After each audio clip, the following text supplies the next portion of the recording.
دۆلار و ئابووری عێراق لە بەردەم مەترسی سزاکانی ئەمریکادان. سەرکردە شیعەکان بەسەر داوای ڕوبەڕووبوونەوە و گفتوگۆدا دابەش بوون. سەرڕاینەخێری کورد و سوننا شیعەکانیش دابەش دەبن.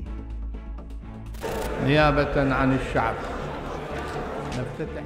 پێدەچێت هەفتەی نوێی دانیشتەکانی پارلەمانی عێراق بەبێ دەنگدان لەسەر یاسای حەشدی شعبی کۆتایی پێبێت.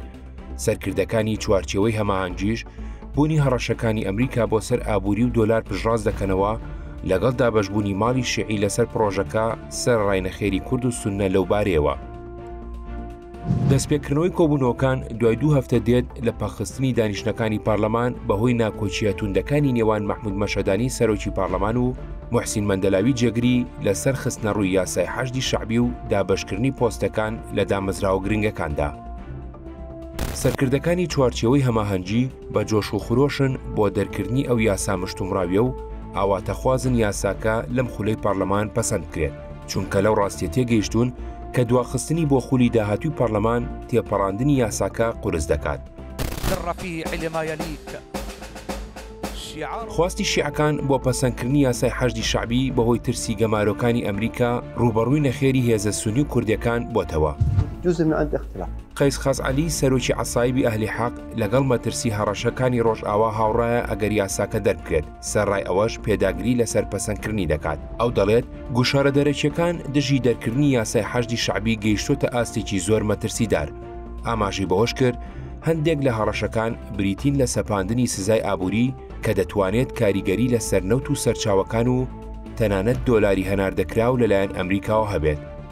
ڕاشی گیان ئەگەر داواکاریەکە هەڵوەشاندنەوە یان یەخستنی هێزەکانی حەشدی شعبی بێت، من بە ڕاشکاوی و بەهێمنی دەیڵێم ئەوان لە خەیاڵدان. لە هەفتەی ڕابردووە بە تایبەتی دوای سەردانەکەی عەلی لاریجانی ڕاوێژکاری باڵای ئاسایشی نیشتیمانی ئێران بۆ بەغداد، پارلەمانتارە شیعەکان بە تایبەتی ئەوانەی سەر بە گروپە چەکدارەکانن فشارەکانیان بۆ پەسەندکردنی یاساکە چڕ کردوتەوە. هادی عامری سەرۆکی ڕێکخراوی بەدرڕای گیان لە چوارچێوەی هەوڵەکان بۆ تێپەڕاندنی یاساکە بە جلوبەرجی حەشدەوە دەچێتە پەرلەمان. لەگەڵەوەشدا یاساکە لەلایەن سەرجەم پەرلەمانتارانی شیعەوە پشتیوانی ناکرێت.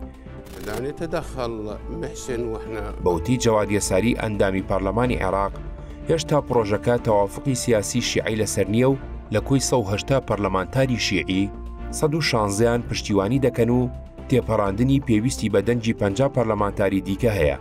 پرۆژە یاسا پێشنیازکراوەکە بازدەوە دەکات کە سربەخۆیی دارایی و ئەمنی بدرێت بە حەشدی شعبی کە ژمارەیان نزیکەی 300,000 کەسە، بەڵام ئەم یاسایە قەیرانێک لە ناوهێزەکانی چوارچێوەی هەماهەنگیدا لەسەر پۆستی سەرۆکی حەشدی شعبی دروست دەکات، چونکە ڕەنگە فالح فەیاض تا کاتێکی نادیار لە پۆستەکەیدا بمێنێتەوە. یاسای حەشدی شعبی لە نێوان دوو لایەنی شیعی دژبەیەکدا بەڕێوە دەبرێت. یەکێکیان هەوڵ دەدات ڕوبەڕووی واشنگتۆن ببێتەوە، ئەوی دیکەیان داوای گفتوگۆ دەکات. أفضل وسيلة. محەممەد شیع سوودانی سەرۆک وەزیرانی عێراق گفتوگۆی لەگەڵ سەرکردە شیعەکان دەست پێ کردووە لەسەر پێژاتەکانی ئەم دواییە. لێدوانەکانی خۆشی سەبارەت بە چەککردنی گروپە چەکداریەکان دووپات کردوتەوە. بە جۆرەی بەیاننامەیەکی فەرمی، سوودانی و قەیس خەزعەلی باسییان لە کشانەوەی هێزەکانی ئەمریکا و هەڵبژاردنەکانی داهاتوو کردووە و جەختیان لەسەر گرنگی پاراستنی سەقامگیری کردوتەوە.